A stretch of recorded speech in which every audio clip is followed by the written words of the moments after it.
This is Shanghai's inner city, where the Wus were one of 5 families to whom we were introduced. Civilizations differ in many ways, but they all come together in the family. 3 generations of the Wu family live here. Son-in-law Fan Di-shun, age 35. His son, age 4. And his wife, one of the Wu's 5 children. They share one room. Grandfather Wu is 70. He is retired on a pension of $20 a month. He has something that is rare in Shanghai, a room to himself. Like 2/3 of the homes in the lane, there is no bathroom or indoor plumbing, except for a cold water tap. Public toilet and bath facilities are nearby. Privacy is one luxury the Chinese still cannot afford. By 7 o'clock, everyone in the house is up, including 2 other grandsons whose parents work in other cities. Their breakfast is typical Shanghai: sweet dumplings, porridge, and what can best be described as the Chinese version of a donut. Food, housing, security. From generation to generation, the family had to solve these basic problems for itself. The government has taken over these problems now. It wants the family mobilized to work on a 20th century problem: modernization. Since the Russians, the last of the foreigners, left in 1960, the Chinese have been determined to go it alone if necessary, whether as a nation or as a neighborhood. That means to increase production, everyone who can works. Grandmother Wu is taking her grandson to a nursery. As in most families, both his parents work.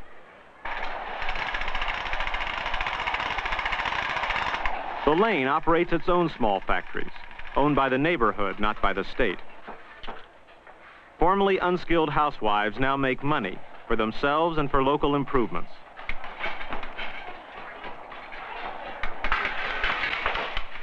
At the toy workshop, it is tank week. Next week, it might be trucks or chickens that lay eggs. In Shanghai today, almost everyone works.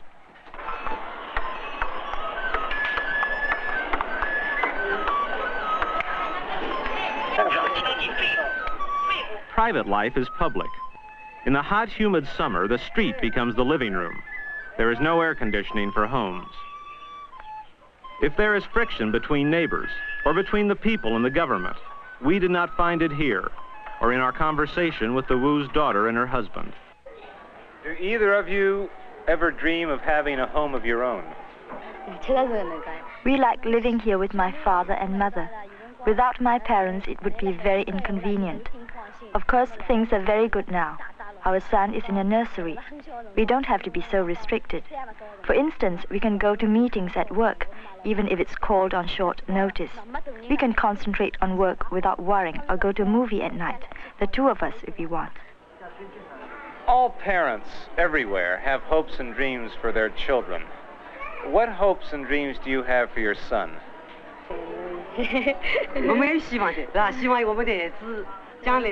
We do have hopes for him.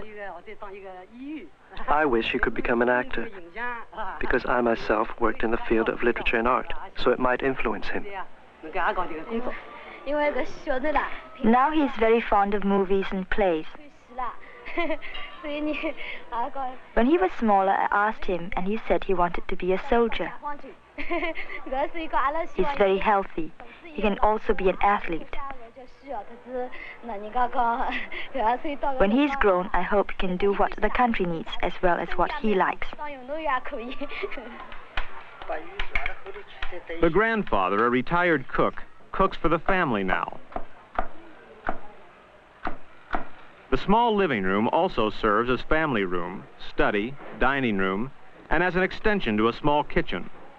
The family pools its income, about $90 a month, a third of which is spent on food. There is electricity, but no gas.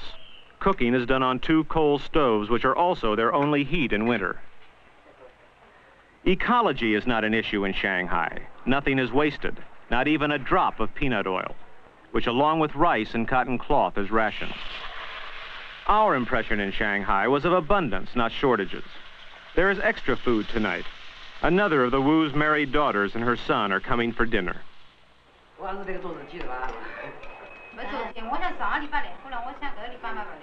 Traditionally in China, the family came first, the individual second. The country was always a poor third. Today, the government says, country first, the family second. There has never been much room for individual choice. Not 2,000 years ago, not now.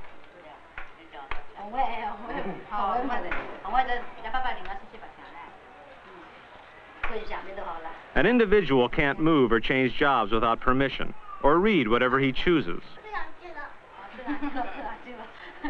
Now, at least, he can do things he's never been able to do before. A man can retire. A woman can have a place in the community. A child can get an education. The Chinese believe in planning, but if there are limits to freedom, there are also limits to planning. 800 million people cannot be forced to be of one mind. The revolution depends on pressure and persuasion, and in the end, on the participation of the people.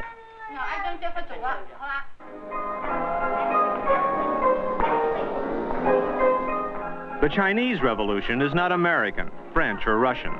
It works in different ways that seem obscure to us. That has been especially true for the past 10 years, since the start of the Cultural Revolution. Its recent revival has included attacks on everyone from Confucius to Beethoven to Jonathan Livingston Seagull.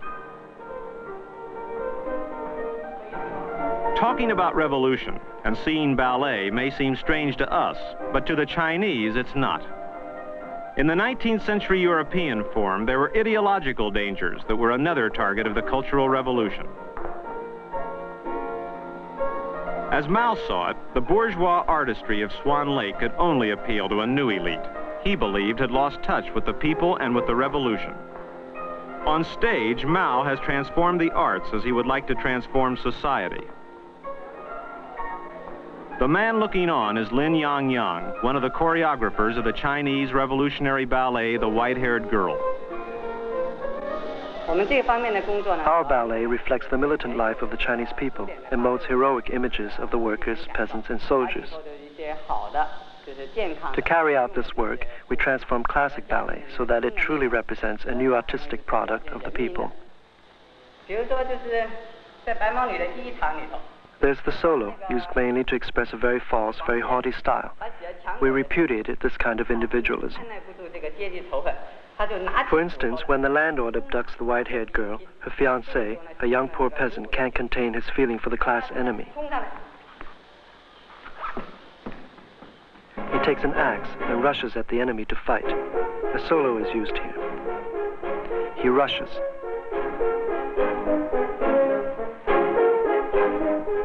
Takes the axe to fight the enemy. This solo describes his deep hatred for the enemy and his unlimited love for the people.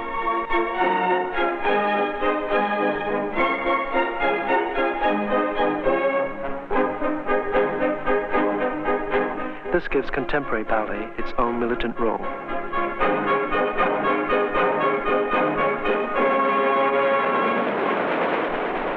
It has been called a cultural revolution because it surfaced as a literary debate in the pages of a Shanghai newspaper. This paper printed a drama review in 1965, criticizing a play about an emperor who lived 400 years ago. In the often veiled and allegorical way of Chinese politics, the play had been an attack on Mao Zedong. Mao's counterattack had to be printed in Shanghai. In Peking, he had lost control of the party machinery. The Cultural Revolution was not strictly cultural. It wasn't a struggle for power alone. It wasn't a civil war. Mostly, it was a war of words over the very nature of Chinese communism and its foreign and domestic policies, waged on the walls of China's cities. One issue was the use of material incentives to solve economic problems. In free markets, private land for peasants and bonuses for workers, Mao saw China being led toward capitalism. All of China's leaders spoke in the name of Mao Zedong, but they were saying different things. The leadership was divided. In a most extraordinary political act, Mao launched an attack on his own party establishment. It was as if an American president had bypassed his party, his cabinet, and Congress and gone directly to the people, led by millions of students, the Red Guards. We heard the worst.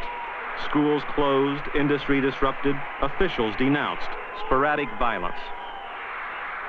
We've heard about the Cultural Revolution, but never from any Chinese who experienced it. Many of them, it turns out, were as confused as we were. In the beginning, the thought of the Cultural Revolution was a bit frightening. Such a great movement. How do I deal with it by myself? I was afraid, like having a wolf in front of me and a tiger behind me. So great a movement. Which side do I join? Which side? Swen Lianzheng was a factory worker who now heads the political section of the Shanghai diesel engine plant. At our factory, families were divided into two factions. Fathers and sons were divided into two factions. Sometimes good friends were divided into two factions. It was hard to avoid some injuries and the violence brought about by a political revolution of so large a proportion. In our factory, 300 people were injured. In the fighting, we used bricks, fists, then sticks, then iron bars, which were the most ever used. In the fighting, one comrade was killed. In many instances, it took the army to restore order. The Chinese share our uneasiness about the military's role and our tradition of civilian control. Recently, there has been a major shift to regional military commanders. But the army has proved loyal to Mao Zedong and indispensable, and it too was changed by the Cultural Revolution. For one thing, insignias of rank have been abolished. You can tell an officer, we were told, by his political consciousness and by the 4 pockets on his uniform. Ordinary soldiers have only 2. Another thing, the army has been more prominent in Chinese life. It now has a place in revolutionary committees everywhere, and in the classroom. One of the biggest and still unsettled questions in China today is who should be educated. The old way was to educate the sons and daughters of civil servants, the traditional elite. The Chinese seem to have turned their backs on history, to educate a new class of workers, peasants, and soldiers. Of all the issues of the Cultural Revolution, this is the most urgent, to find and train successors to Mao's vision of the revolution. Fudan University, Shanghai's biggest, was closed for 3 years by the Cultural Revolution. Its enrollment is still down by more than half. These are some of the chosen few who have passed the test of the Cultural Revolution. What do you study at the university? I want to study technology. Afterwards, I was informed to study English, so I'm glad.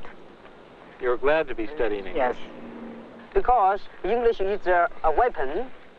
A weapon. In the struggle of life. In the struggle of life. What Marx has said. What do you want to do after you graduate from the university? I want to be a teacher. As you know, the teacher is very important because the teacher will train successors. Mr. Liu, let me ask you a question. Did you participate in the discussions and the debates here during the Cultural Revolution? At first, no, I was quite conservative. You see, teachers were not so advanced, and as the students, I was a bit conservative.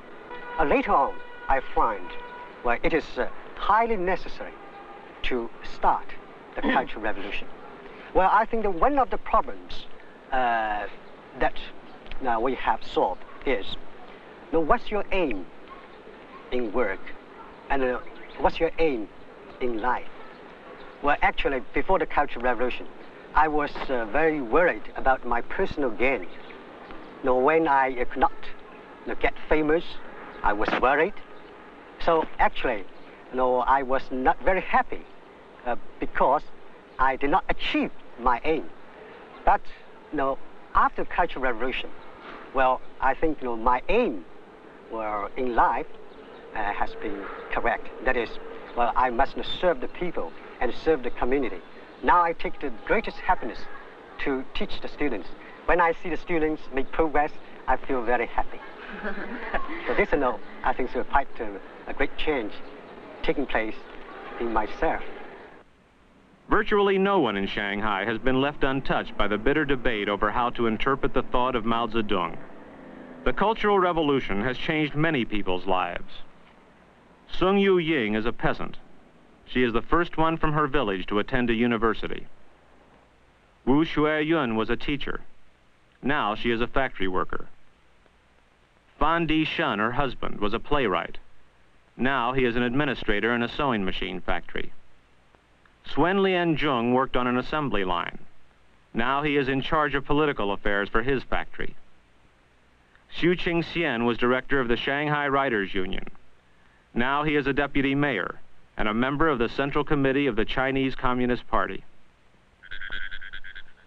This too is Shanghai, and much closer to the lives of most Chinese. The dawn of the rice harvest is still the most important day on the Chinese calendar. There are 199 suburban communes in Shanghai, supplying the city with 3,000 tons of food a day. China's fundamental needs are inherited from a simpler age. 8 of every 10 Chinese work to produce food. Mao himself is a peasant, with a peasant's love of the land and distrust of city life. The Chinese Revolution was won in the countryside. Shanghai was everything the revolution was against: imperialism, inequality, poverty, the control of the many by the few. The Chinese needed Shanghai, but they also needed to change it. More important to Mao than the speed of change or economic development is preserving the ideals of revolution. Mao wants to change not only how people live, but how they think and act. It is a revolution vast and experimental. There is no 5-year plan for the modernization of man. History shows that sooner or later, every revolution turns conservative. The Cultural Revolution is Mao's monumental attempt to stop that from happening in China. For the moment, he has succeeded. But this is China, which for 1,000 years has absorbed shock after shock, from Mongols to Manchus, from imperialism to communism. Communism is changing China, but China is also changing communism. The largest state in the world never changes its state of mind completely. We have seen a fragment for a moment, and that moment may already be gone.